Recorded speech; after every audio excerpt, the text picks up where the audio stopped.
Hello everyone, स्वागत है आपका हमारे प्यारे सी चैनल बेंच पढ़ाई में। आज हम करेंगे अपना chapter forms of business organisation. वैसे तो ये चैप्टर काफ़ी लंबा है, बट इस साल ना थोड़ा सा कटा है, हल्का फुल्का। तो वो भी एक अच्छा एडवांटेज मिल गया हमें, ठीक है। लेकिन फिर भी हम जल्दी जल्दी और फुल डिटेल में इसको निपटाएंगे, ओके। मतलब जितना कम टाइम लगे और पूरा डिटेल में भी निपट जाए, तो वो इस वे में हम पढ़ने वाले हैं। तो अब स्टार्ट करते हैं अपना चैप्टर। बहुत आसान भी है वैसे ही, ठीक है। तो सबसे पहले अगर आपको कोई भी डाउट है तो आप मुझे इंस्टाग्राम पे फॉलो करके डीएम कर सकते हो, और ये प्यारे प्यारे से नोट्स आपको टेलीग्राम पर मिल जाएंगे, जिसके लिंक आपको डिस्क्रिप्शन बॉक्स में मिलेगी, ठीक है। तो देखो भाई, क्या होता है बिजनेस एंटरप्राइज। अगर मैं आपसे पूछूं तो व्हाट आर बिजनेस एंटरप्राइज, ये एक ऐसी लाइक इंस्टीट्यूशन होते हैं या फिर एक ऐसी जगह होती है जहाँ पर सारी बिजनेस रिलेटेड एक्टिविटीज चलती हैं। जैसे रॉ मटेरियल का आना, लेबर का आना, उसके बाद रॉ मटेरियल से प्रोडक्ट बनना, मशीनरीज चलना, और उसके बाद वहाँ से प्रोडक्ट की सप्लाई होना, प्रॉफिट आना। तो ये सारे जितने भी बिजनेस रिलेटेड एक्टिविटी है वो एक इंस्टीट्यूट में होती है, जिसको हम क्या बोलते हैं, बिजनेस एंटरप्राइज। अब यहाँ पर देखो, बिजनेस एंटरप्राइज जो है वो अलग अलग टाइप के होते हैं, इनकी अलग अलग कैटेगरीज होती है। अब वो कैटेगरीज देखो, बिजनेस एंटरप्राइज जो है वो तीन टाइप के होते हैं, एक प्राइवेट, एक पब्लिक होते हैं, और एक जॉइंट सेक्टर एंटरप्राइज होते हैं। जॉइंट सेक्टर कौन से होते हैं, जब प्राइवेट और पब्लिक दोनों साथ में मिलकर कोई एक प्रोजेक्ट करते हैं, उसको जॉइंट सेक्टर एंटरप्राइज बोलते हैं। पब्लिक सेक्टर एंटरप्राइज कौन से होते हैं, जो कि गवर्नमेंट संभालती है, जैसे डिपार्टमेंटल अंडरटेकिंग, स्टैट्यूटरी कॉर्पोरेशन और एक गवर्नमेंट कंपनी। ये हम पढ़ेंगे इसमें चैप्टर नंबर 3 में। और आज हमें पढ़ना है प्राइवेट एंटरप्राइज, जो कि प्राइवेट इंडिविजुअल संभालते हैं, एक इंडिविजुअल या फिर group of individual.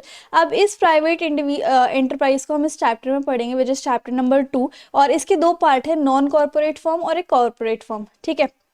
Corporate form में कोऑपरेटिव सोसाइटी और जॉइंट स्टॉक कंपनी आएगी, और उसके बाद नॉन कॉर्पोरेट फॉर्म में सोल प्रोप्राइटरशिप, पार्टनरशिप और जॉइंट हिंदू फैमिली बिजनेस। ये पांच जो मैंने आपको नाम गिनवाए हैं ना, इन्हीं पांचों को हमें इस चैप्टर में पढ़ना है, ठीक है। तो अब हम स्टार्ट करेंगे भाई अपना सोल प्रोप्राइटरशिप। सोल प्रोप्राइटरशिप में क्या होता है, जब कोई एक सिंगल इंसान अपना पूरा बिजनेस संभाल लेता है, वही सारे प्रॉफिट का मालिक है और वही सारे लॉस का जिम्मेदार है, उसको हम सोल प्रोप्राइटरशिप कहते हैं। जैसे कि कभी कभी आपने नाई की दुकान देखी होगी, ब्यूटी पार्लर वाली की दुकान देखी होगी, और छोटी मोटी परचून की दुकान होगी, वो कोई एक ही इंसान संभालता है, तो वो होती है सोल प्रोप्राइटरशिप। अब इसके फीचर क्या है, कोई एक सिंगल इंसान काम करता है, वो ही पूरा कंट्रोल करता है। नो सेपरेट लीगल एंटिटी, इसका क्या मतलब होता है कि जो बिजनेसमैन है, जिसका वो बिजनेस है, और जो बिजनेस है, उन दोनों के बीच में कोई फर्क नहीं होता, वो दोनों एक ही होते हैं, ठीक है। तभी बोला हुआ है नो सेपरेट लीगल एंटिटी, कि ये दोनों अलग अलग नहीं, ये एक ही हैं। अनलिमिटेड लाइबिलिटी, मान लो कि अगर कोई घाटा हो जाता है सोल प्रोप्राइटरशिप में, तो जो बिजनेसमैन होता है या फिर जो जिसके नाम पर वो सोल प्रोप्राइटरशिप है, वो ही इंसान जो है बेशक अपना घर बेचे या फिर अपनी ज़मीन जायदाद बेचे, तब जाके उसको कर्जा निपटाना पड़ेगा। तो अनलिमिटेड लाइबिलिटी का क्या मतलब होता है कि अगर उसका मतलब जो बिजनेस का पैसा, जितना उसने बिजनेस में पैसा लगाया है, अगर घाटा हो जाता है, अगर उससे भी उसका वो घाटा नहीं उतरता, तो उसे अपने पर्सनल लेवल पे आके कुछ ना कुछ बेच के वो घाटा चुकाना पड़ता है। नो लीगल फॉर्मेलिटी, कोई ज़रूरत नहीं है लीगल फॉर्मेलिटी करने की इसको स्टार्ट करने में, और वो ही सारा रिस्क बियर है, क्योंकि एक ही तो जना है, और अगर जितना भी प्रॉफिट आएगा तो सारा उसी का है। अब मेरिट्स क्या है, इसको हम आराम से कि बिना किसी लीगल फॉर्मेलिटी के शुरू और बंद कर सकते हैं फटाफट से, एक ही जना है तो जल्दी भी डिसीजन लिया जाएगा। और सेंस ऑफ एकम्प्लिशमेंट, मतलब कि पर्सनल सेटिस्फेक्शन बड़ी होती है, ज़्यादा भड़क वाली बात नहीं होती। अनलिमिटेड लाइबिलिटी होती है, अगर बिजनेस की जो एसेट्स हैं, बिजनेस की जो चीज़ें हैं, वो लोन को उतारने में सक्सेसफुल नहीं हो पाई, तो पर्सनल प्रॉपर्टी जो है ओनर अपनी बेच के लोन जो है उतार सकता है। नो लीगल फॉर्मेलिटी, इसको कोई भी लीगल फॉर्मेलिटी की जरूरत नहीं होती है। और सोल रिस्क बियरर या फिर प्रॉफिट रेसिपिएंट, ये वही फीचर्स आ गए कि वही रिस्क बियरर है और जितना भी प्रॉफिट होगा वो उसी का होगा, ठीक है।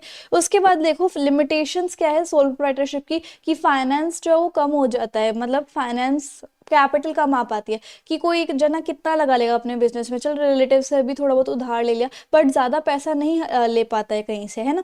उसके बाद लिमिटेड मैनेजरियल एबिलिटी, मतलब एक इंसान के पास इतनी ज़्यादा मैनेजरियल या फिर बिजनेस कैपेबिलिटीज़ या फिर उसके इतना ज़्यादा माइंडसेट नहीं होता बिजनेस का, तो उसके पास मैनेजरियल एबिलिटी कम होती है। अनलिमिटेड लाइबिलिटी, बेसिकली ना ये जो अनलिमिटेड लाइबिलिटी है, ये इसके मेरिट में नहीं आएगा, तो वहाँ से कट करके आप लिमिटेशन में लिखना। तो अनलिमिटेड लाइबिलिटी आपको समझाई दी मैंने कि सोल प्रोप्राइटरशिप को बेसिकली अपने, अगर उसकी बिजनेस एसेट्स कम पड़ रही हैं लोन उतारने के लिए, तो उसे अपने पर्सनल लेवल पे पर्सनल प्रॉपर्टी बेचनी पड़ सकती है। अनसर्टेनिटी ऑफ डेथ, मान लो अगर उस बिजनेस पर्सन की डेथ हो जाती है तो उसका बिजनेस भी ऑटोमेटिकली बंद हो जाएगा। लिमिटेड स्कोप ऑफ एक्सपेंशन, ज़्यादा बढ़ा नहीं सकते हैं सोल प्रोप्राइटरशिप को, क्योंकि कम कैपिटल होती है और मैनेजरियल स्किल्स भी इतनी नहीं होती, तो लार्ज स्केल तक एक्सपैंड नहीं कर सकती।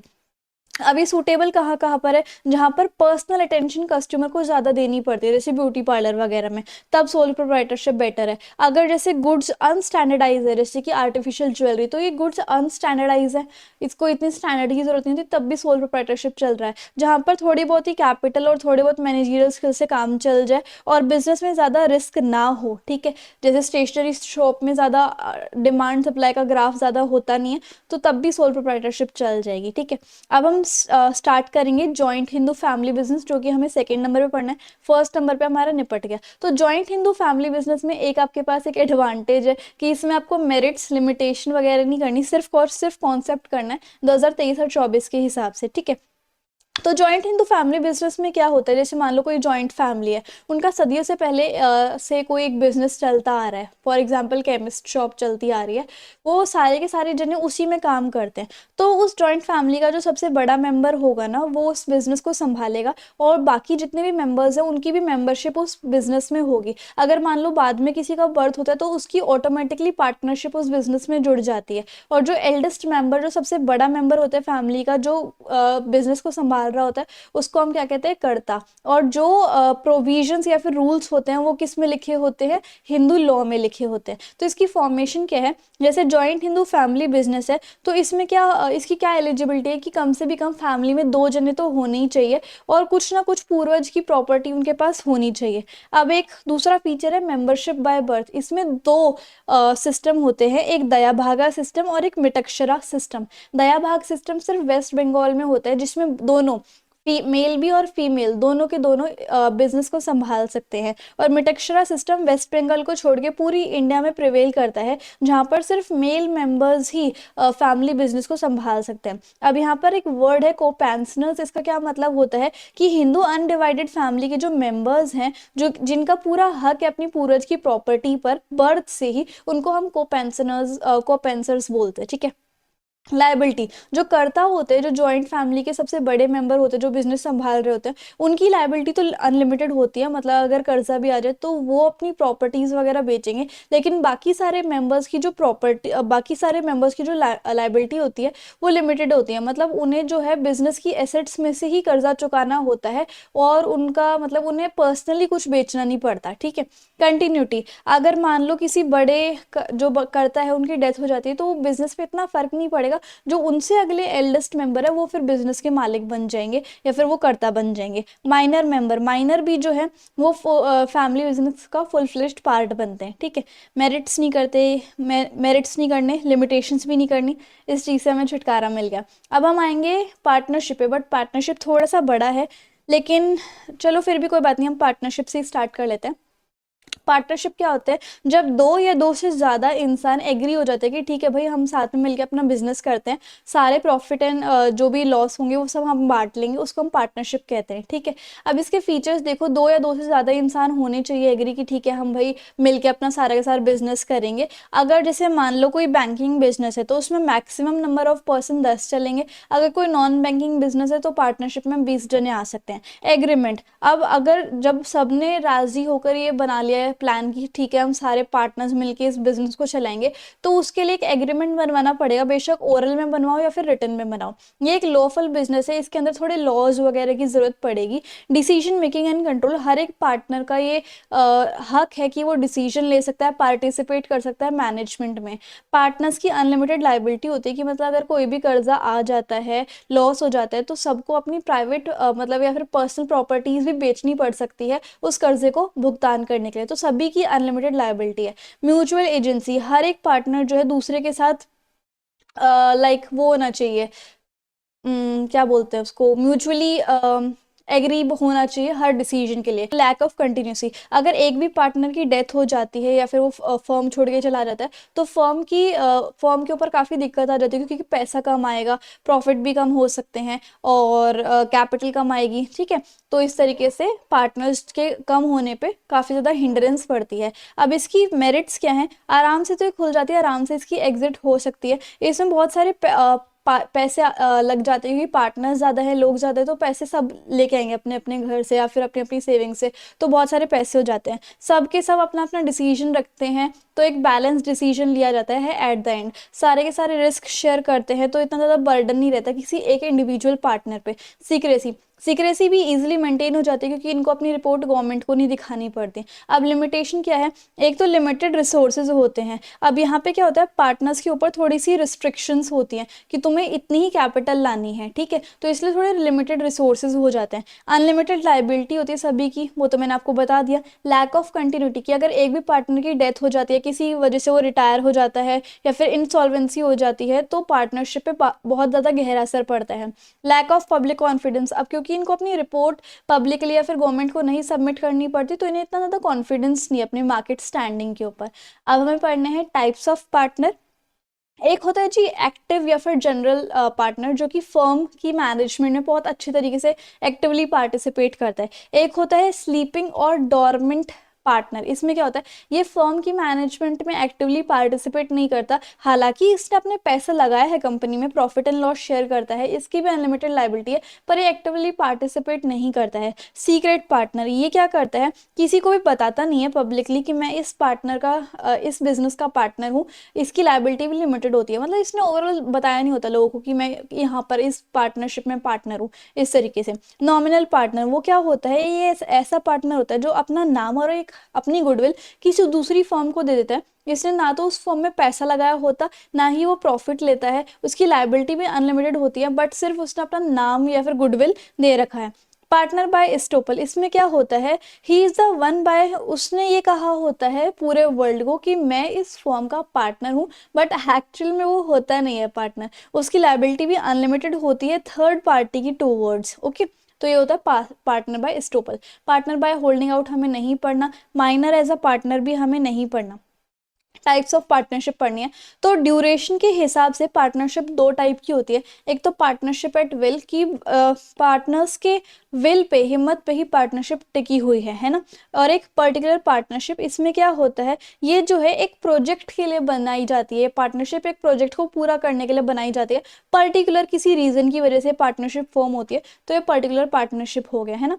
और एक होती है classification on the basis of liability, liability के हिसाब से दो टाइप की पार्टनरशिप होती है, एक जनरल और एक लिमिटेड पार्टनरशिप। जनरल क्या होता है, यहाँ पर जो पार्टनर्स की लायबिलिटी होती है वो लिमिटेड होती है या फिर जॉइंट होती है, और रजिस्ट्रेशन ऑफ द फर्म, यानी कि जब जैसे पार्टनरशिप बनती है तो फर्म की रजिस्ट्रेशन करवाना बहुत इंपॉर्टेंट होता है। तो जनरल पार्टनरशिप में ज़रूरी नहीं है कि आप रजिस्ट्रेशन करवाओ ही करवाओ, और जो पार्टनर्स की लायबिलिटी होती है वो लिमिटेड होती है, मतलब जितना पैसा उन्होंने बिजनेस में लगाया होता है ना, अगर उनके ऊपर कोई कर्जा होता है तो बिजनेस में जितना पैसा लगाया होता है उसी से कर्जा वो चुकाने की कोशिश करते हैं। लिमिटेड पार्टनरशिप क्या होता है कि यहाँ पर इस टाइप की पार्टनरशिप में एक पार्टनर की जो लायबिलिटी होती है वो अनलिमिटेड होती है, कि कोई कर्जा होगा तो ये अपनी प्रॉपर्टी तक भी बेच देगा, बाकी सारे पार्टनर्स की जो लायबिलिटी होती है वो अनलिमिटेड होती है। और यहाँ पर रजिस्ट्रेशन जो है वो मतलब फर्म का बहुत ज़्यादा ज़रूरी है। अब लिमिटेड लायबिलिटी का मतलब क्या होता है कि जैसे कि ओनर्स लायबिलिटी फॉर डेप्ट is restricted to the amount they put into the business. अब यहाँ पर जैसे कि ओनर ने या फिर पार्टनर्स ने जितना भी पैसा अपने बिजनेस में लगाया है वो उसी अमाउंट को यूज़ करे अगर उनके ऊपर कोई भी डेप्ट आ जाता है। और अनलिमिटेड लायबिलिटी क्या होती है कि जो ओनर है और जो पार्टनर्स हैं वो अपनी अपनी पर्सनली रिस्पॉन्सिबल होते हैं। अगर कोई भी बिजनेस में लॉस होता है तो उन्हें बेशक से अपनी प्राइवेट प्रॉपर्टी या फिर पर्सनल प्रॉपर्टी भी बेचनी पड़ जाए, तब जाके वो अपना लॉस का भुगतान करेंगे। सो अनलिमिटेड और लिमिटेड लायबिलिटी ये होती है, ये मैंने इजी करने के लिए लिखा हुआ है, ठीक है। अब पार्टनरशिप डीड क्या होती है, देखो जब भी आप कोई पार्टनरशिप लाइक डिसाइड करते हो कि हम पार्टनरशिप में आएंगे और हम ये बिजनेस करेंगे साथ में मिलके, तो एक एग्रीमेंट कराना होता है, ओरल या फिर रिटन। अगर आप रिटन फॉर्म में करवा रहे हो स्टैंप लगवा के, तो उसमें वो कहलाती है पार्टनरशिप डीड। मतलब ये एक टाइप का डॉक्यूमेंट होता है जिसमें सारी कंडीशंस लिखी होती है, एक स्टैंप लगी होती है, रिटन फॉर्म में हर चीज़ लिखी होती है कि आपने पार्टनरशिप फॉर्म की है। और उसमें क्या लिखा होता है पार्टनरशिप डीड में कि फॉर्म का नाम क्या है, कहाँ पर ये सिचुएटेड है, कितने टाइम तक ये पार्टनरशिप चलेगी, हर एक पार्टनर ने कितना पैसा लगाया, कितना प्रॉफिट डिवाइड होगा, कितनी salary, drawings, interest on capital जो कि आप अपने अकाउंट में पढ़ते हो, इंटरेस्ट ऑन ड्राइंग्स होंगी पार्टनर पे, जो पार्टनर्स की ड्यूटीज़ हैं या फिर रिस्पॉन्सिबिलिटीज़ हैं वो लिखा होगा, और admission, retirement, expulsion of the partner, और ऑडिटिंग, अकाउंट्स का प्रिपरेशन, ये सब भी लिखा होता है। और कोई अगर डिस्प्यूट हो जाए तो उसको कैसे सॉल्व करना है वो भी लिखा होता है इस पार्टनरशिप डीड में, ठीक है। अब रजिस्ट्रेशन ऑफ द पार्टनरशिप, अब यहाँ पर देखो पार्टनरशिप का क्या रजिस्टर करवाना इंपॉर्टेंट है, तो ये ऑप्शनल है, बट अगर आप रजिस्टर करवा लो तो ज़्यादा बेटर रहता है। क्यों? क्योंकि जैसे मान लो अगर आपने रजिस्टर नहीं करवाया तो आपको क्या क्या दिक्कतें आएंगी। मान लो अगर आपके साथ कोई खिटपिट हो जाए तो आप कभी केस नहीं कर सकते, ठीक है। आपके पास क्या प्रूफ है कि आप उस पार्टनरशिप के पार्टनर थे, है ना। ना तो आप कोई केस फाइल कर सकते हो किसी अनरजिस्टर्ड फर्म के ऊपर, है ना ही जो फर्म है वो किसी थर्ड पार्टी के ऊपर केस कर सकती है कि इसने हमारे साथ ऐसे ऐसे किया, इस तरीके से। तो ये थी हमारी पार्टनरशिप, वो भी खत्म हो गई। अब हमें पढ़नी है अपनी चौथी, which is cooperative society. Now cooperative society क्या होती है? देखो कोऑपरेटिव सोसाइटी में बहुत सारे लोग जिनकी कॉमन थिंकिंग होती है ना, वो साथ में आ जाते हैं कि हमारी कॉमन थिंकिंग है, हमारे कॉमन गोल्स हैं, तो हम आ जाते हैं, एक वॉलेंट्री एसोसिएशन बनाते हैं और हम अपने जो गोल्स हैं उनको अचीव करने के लिए साथ साथ काम करेंगे। So that is cooperative society, जो कि कॉमन इकोनॉमिक इंटरेस्ट को प्रमोट करती है, ठीक है। जैसे सबने मिलके तय कर लिया कि हम जिनके पास घर नहीं है उन सभी को घर दिलवाएंगे, या फिर हम अपने किसानों को सब्सिडीज, रॉ मटेरियल ला के देंगे, या फिर जिन लोगों का स्मॉल बिजनेस है हम एक ऐसी सोसाइटी बनाते हैं, ऐसी कोऑपरेटिव सोसाइटी बनाते हैं जिनके लिए हम स्मॉल बिजनेस को प्रमोट करने की कोशिश करेंगे, उनका माल बिकवाने की कोशिश करेंगे, उनको प्रॉफिट दिलवाने की कोशिश करेंगे, सस्ते उस पर रॉ मटेरियल्स लाने की कोशिश करेंगे। दैट इज, इनके फीचर्स क्या हैं? देखो कि सबका जो है कॉमन इंटरेस्ट होता है कोऑपरेटिव सोसाइटी में, और ये जो है अगर कोई भी लीव करना चाहता है कोऑपरेटिव सोसाइटी से तो वो लीव कर सकता है एक प्रॉपर नोटिस देके। लीगल स्टेटस, इसकी रजिस्ट्रेशन कंपलसरी है और ये सेपरेट लीगल एंटिटी फॉर्म करती है, मतलब कि ये जो है इंसान अलग होते हैं और इसकी जो कोऑपरेटिव सोसाइटी का नाम होता है, बिजनेस होता है, वो अलग होता है, मतलब दोनों अलग अलग होते हैं। ओके। लिमिटेड लाइबिलिटी, जो लाइबिलिटी है हर एक मेंबर की वो लिमिटेड होती है, मतलब जितना पैसा सोसाइटी में लगाया होता है, अगर कोई लॉस होता है तो उसी से भुगतान किया जाएगा लॉस का। डेमोक्रेटिक कंट्रोल, एक कोऑपरेटिव सोसाइटी की मैनेजमेंट कमेटी बनाई जाती है, वो भी वोटिंग की हेल्प से। तो जो मतलब जितनी भी डिसीजंस होती है तो मैनेजिंग कमेटी लेती है, तो ये थोड़ा डेमोक्रेटिक कंट्रोल करते हैं, ठीक है।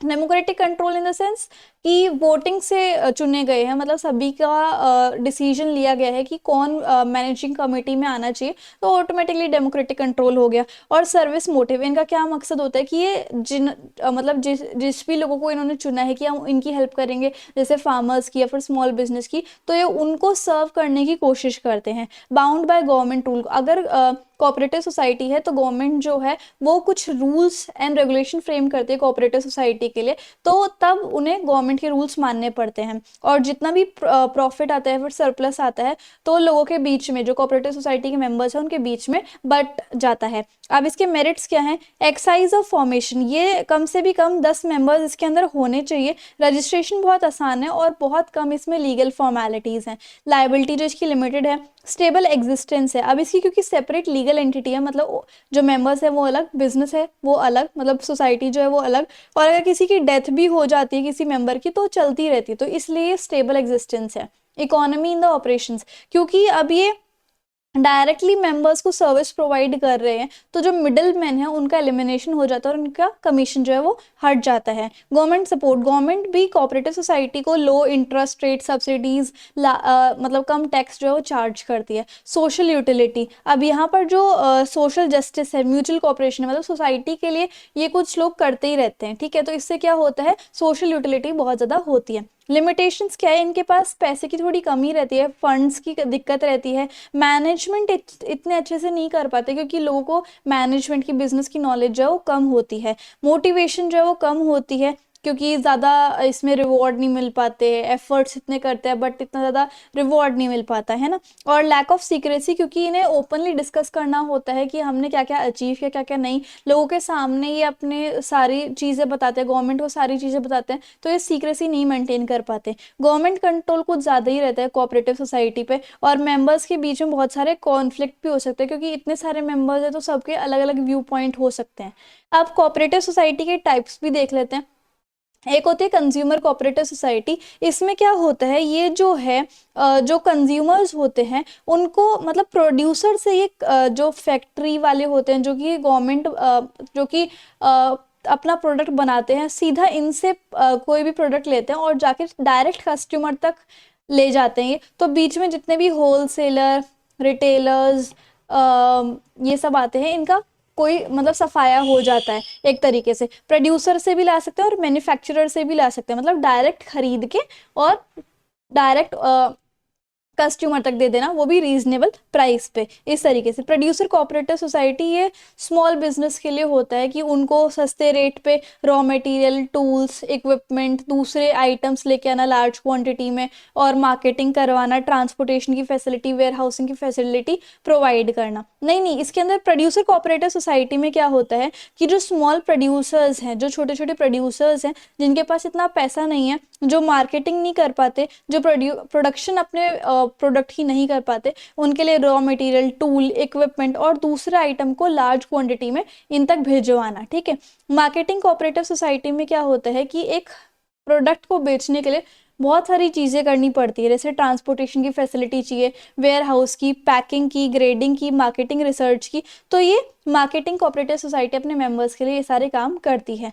फार्मर कोऑपरेटिव सोसाइटी में फार्मर्स को बेनिफिट पहुंचाने के लिए सोसाइटी बनती है, ताकि उनको बेटर क्वालिटी सीड्स प्रोवाइड कर सके, फर्टिलाइजर, मशीनरी प्रोवाइड कर सके।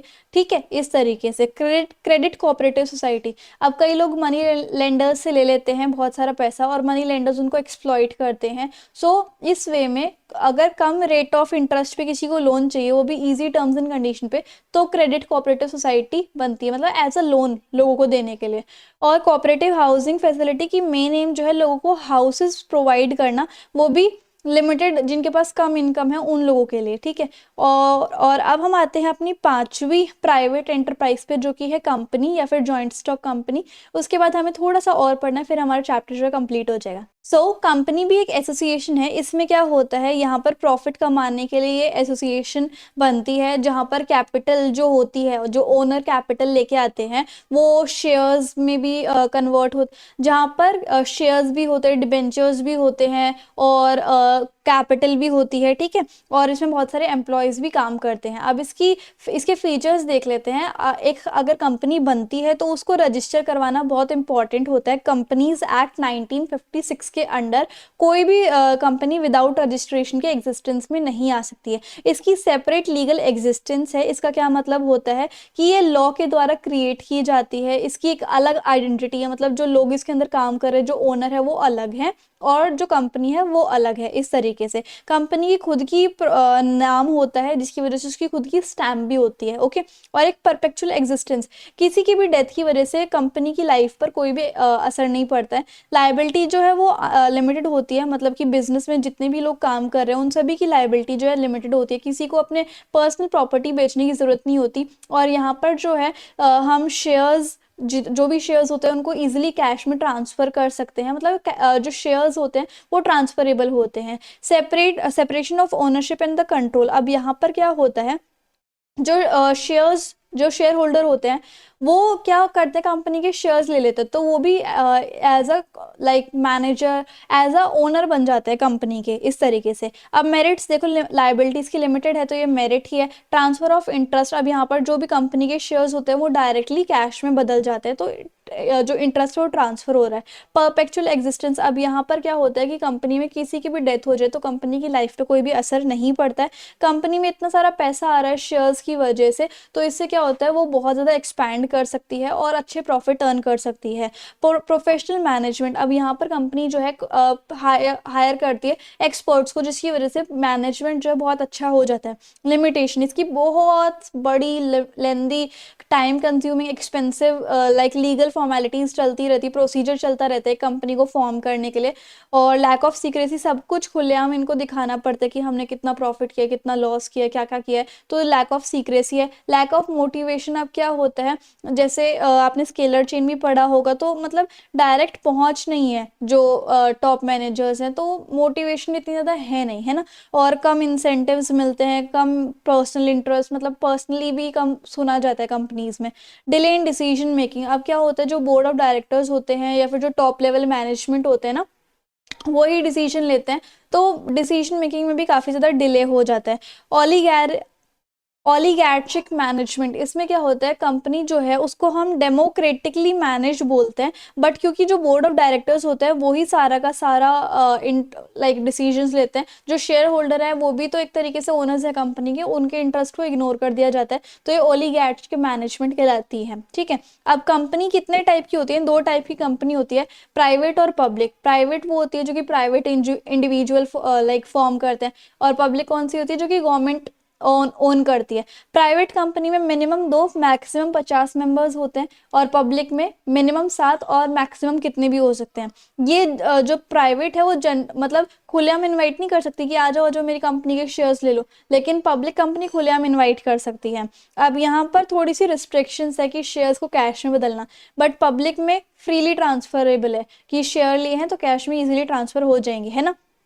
और एक सर्टिफिकेट ऑफ कॉरपोरेशन होता है, जब ये certificate of corporation private company को मिल जाता है तब एक कंपनी स्टार्ट हो जाती है। मतलब 4 वेज होते हैं या फिर चार सीढ़ियां होती है जिनको पार करके एक कंपनी फॉर्म करती है। तो जो 2 सीढ़ियां हैं प्राइवेट कंपनी को, तो पहली 2 सीढ़ी कंप्लीट करनी होती है, और प्राइवेट कंपनी को पब्लिक कंपनी को पूरे के पूरे 4 स्टेजेस जो है वो पूरे करने होते हैं, तब जाके एक कंपनी फॉर्म होती है पब्लिक वाली। ठीक है, अगर कोई प्राइवेट कंपनी है तो उसको अपने नाम के पीछे प्राइवेट लिमिटेड लगाना पड़ेगा, लेकिन अगर कोई पब्लिक कंपनी है तो उसको अपने नाम के पीछे सिर्फ लिमिटेड लगाना पड़ेगा। और यहाँ पर मिनिमम कैपिटल 1 लाख होती है, और पब्लिक कंपनी की जो मिनिमम कैपिटल है वो 5 लाख होती है। अब एक कंपनी, अब मोस्टली हमने सारी की सारी बिजनेस एंटरप्राइज तो पढ़ ही ली है, लेकिन अब जो मेन है वो अच्छा, एक चीज और ऐड हुई है इस साल के सिलेबस में, 1% कंपनी। इसमें बेसिकली क्या होता है, यहाँ पर कंपनीज एक्ट 2013 ने कुछ नए कंसेप्ट लाए हुए हैं, जिसकी वजह से हमारी इकोनॉमी में और काफ़ी सारी चीज़ें आ चुकी हैं। जैसे कंपनीज में पहले बोला जाता था कि बहुत सारे लोगों का होना ज़रूरी है, लेकिन अगर कोई एक इंसान कंपनी खोलना चाहे, सिर्फ एक ही इंसान अपने दम पे, तो वो हो जाती है 1% कंपनी। ठीक है, और इस 1% कंपनी को, जिसको आप ओपीसी भी बोल सकते हो, ये एक इंडिविजुअल कंपनी होती है जिसमें एक मेंबर होता है, और अगर ये चाहे तो 2 मेंबर भी रख सकता है। ये वन मैन इकोनॉमिक ऑर्गेनाइजेशन है, जिसको स्मॉल बिजनेस करना है या फिर कोई सर्विस प्रोवाइड करनी है तो अपने खुद की कंपनी भी खोल सकता है अकेले के दम पे, दैट इज 1% कंपनी। अच्छा, अब हम पढ़ेंगे कि एक कंपनी को कैसे फॉर्म होना होता है या फिर उसे कौन कौन से स्टेजेस पार करने होते हैं। तो भाई उसको 4 स्टेजेस पार करने होते हैं। पहला होता है promotion, then second is incorporation, third is capital subscription, और चौथा होता है कमेंसमेंट ऑफ बिजनेस। जो प्राइवेट होती है उसको तो मैंने आपको बता ही दिया कि पहले 2 कंप्लीट करने होते हैं, और जो पब्लिक होती है उसको चारों कंप्लीट करने होते हैं। ठीक है, तो अब हम सबसे पहले प्रमोशन से स्टार्ट करते हैं। ओके, तो भाई प्रमोशन क्या होता है? प्रमोशन मतलब कि एक आइडिया आना दिमाग में कि भाई कौन सी कंपनी बनानी है, किस चीज़ की, हम क्या प्रोडक्ट बेचेंगे, क्या सर्विस बेचेंगे, उसका मार्केट में कैसा लाइक रिसर्च करेंगे, उसका मार्केट में ज़रूरत है या नहीं है, कोई अपॉर्चुनिटी है या नहीं है, नेम लेंगे अपनी कंपनी के लिए, और थोड़े बहुत एमओयू बनाएंगे। ये एक डॉक्यूमेंट होता है, मेमोरेंडम ऑफ एसोसिएशन, वो बनाएंगे। इस मेमोरेंडम ऑफ एसोसिएशन को साइन करवाने के लिए बोर्ड ऑफ डायरेक्टर्स के लिए कोशिश करेंगे कि वो ढूंढें। उसके बाद प्रोफेशनल्स को, जैसे कि बैंकर्स और ऑडिटर्स को ढूंढेंगे ताकि वो हमारी कंपनी में काम करें। नेसेसरी डॉक्यूमेंट्स जैसे एमओयू और आर्टिकल ऑफ एसोसिएशन, ये सब बनवाने की कोशिश करें, और अपनी कंपनी का जो रजिस्ट्रार है उसको सबमिट करवाएं। और दूसरा होता है इनकॉर्पोरेशन। इनकॉर्पोरेशन मतलब होता है कंपनी का रजिस्ट्रेशन करवाना। प्रमोशन मतलब कि एक कंपनी का आइडिया आना, उसके बाद प्रमोशन में ये सारी चीज़ें भी आती हैं कि उस आइडिया के ऊपर स्टडी करना, करना, उसके लिए मार्केट में अपॉर्चुनिटी ढूंढना, उसके बाद अपनी कंपनी का नाम सोच लेना, उसका अप्रूवल करवा लेना। अप्रूवल कौन करेगा कंपनी के नाम का? रजिस्ट्रार, ठीक है। उसके बाद आपको एमओयू के लिए साइन, एमओयू एक डॉक्यूमेंट होता है, मेमोरेंडम ऑफ एसोसिएशन इसको बोलते हैं। इसके ऊपर साइन करवाने के लिए आपको बोर्ड ऑफ डायरेक्टर्स हायर करने होते हैं, प्रोफेशनल को हायर करना पड़ेगा और थोड़े बहुत नेसेसरी डॉक्यूमेंट बनवाने होते हैं, तब जाके आपका। और नेसेसरी डॉक्यूमेंट में क्या होता है? एमओयू एओए, ठीक है, ये वाला लिखा हुआ है। और फिर ये सारे के सारे document registrar of the company को मतलब देने हैं, सबमिट करना है। इनकॉर्पोरेशन मतलब क्या होता है? कंपनी की रजिस्ट्रेशन करवाना कंपनीज एक्ट 1956 के आधार पर। और इसके क्या स्टेप होते हैं? सबसे पहले तो इनकॉर्पोरेशन की एप्लीकेशन लगवा दो। किसके पास लिखवाओ? रजिस्ट्रार ऑफ द कंपनी के पास। ये एक इंसान होता है जो कि आपकी कंपनी को अपने रजिस्टर में, मतलब सारी डिटेल्स अपने रजिस्टर में लिखता है।